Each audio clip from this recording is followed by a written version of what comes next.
Welcome to moms flavour Tamil. இன்றைக்கி நம்ம சேனலில் என்ன பார்க்க போகிறோம்னா, எங்கள் பாட்டி எங்கள் எல்லாருக்குமே அடிக்கடி இந்த ஊறுகாவை செஞ்சு ஊர்லேருந்து கொடுத்து விடுவாங்க. நீர் நெல்லிக்காய். இது எப்படி செய்யுதுன்னு பார்க்கறதுக்கு முன்னாடி இப்போ தான் நம்ம சேனலில் ஃபர்ஸ்ட் டைம் பார்க்குறீங்கன்னா மறக்காமல் சப்ஸ்கிரைப் பண்ணிக்கோங்க. நீர் நெல்லிக்காய் செய்யறதுக்கு ஒரு பாட்டிலில் ஃப்ரெஷ்ஷான பெரிய சைஸ் நெல்லிக்காய் நான் எடுத்திருக்கேன். நான் இன்றைக்கி 10 நெல்லிக்காய் எடுத்திருக்கேன். இந்த ஊறுகாய் நம்ம செஞ்சு வச்சுக்கிட்டோம் அப்படின்னா 6 மாதம் வரைக்கும் இந்த நெல்லிக்காய் கெட்டே போகாது. இப்போ இதில் நான் 2 கப் போல் தண்ணி சேர்த்துக்க போகிறேன். தண்ணி பார்த்திங்கன்னா நான் சுடு தண்ணி சேர்க்கல, நார்மலான ஆர்ஓ வாட்டரில் தான் நான் இது செஞ்சுருக்கேன்.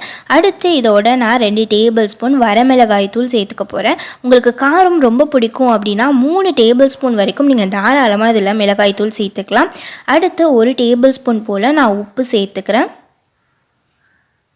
1/2 டேபிள் ஸ்பூன் வெந்தயத்தூள் சேர்த்துக்கிறேன். வெந்தயத்தை நல்லா வறுத்துட்டு அதை நல்லா பொடி பண்ணி சேர்த்துக்கோங்க.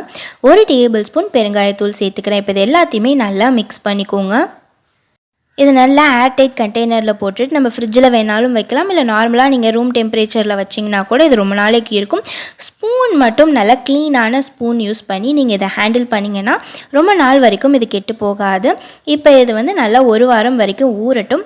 ஊறினதுக்கு அப்புறம் இதோட கலர் பார்த்திங்கன்னா கம்ப்ளீட்டாக சேஞ்ச் ஆகிடும். இந்த மாதிரி நல்லா ஊறி கலர் சேஞ்ச் ஆகிருக்கும்.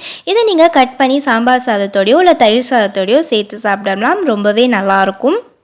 நம்ம வீட்டில் நெல்லிக்காய் அதிகமாக இருக்கும்போதோ இல்லை நெல்லிக்காய் சீசனில் நெல்லிக்காய் விலை ரொம்பவே கம்மியாக இருக்கும்.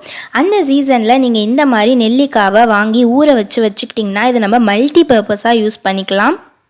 இந்த ஊற வச்ச நெல்லிக்காவை வச்சு நம்ம இன்ஸ்டண்ட்டாக துவையல் அரைக்கலாம். அது மட்டும் இல்லாமல் இதை சின்ன சின்னதாக கட் பண்ணி போட்டு நம்ம ஊறுகாவாக தாளித்து யூஸ் பண்ணிக்கலாம்.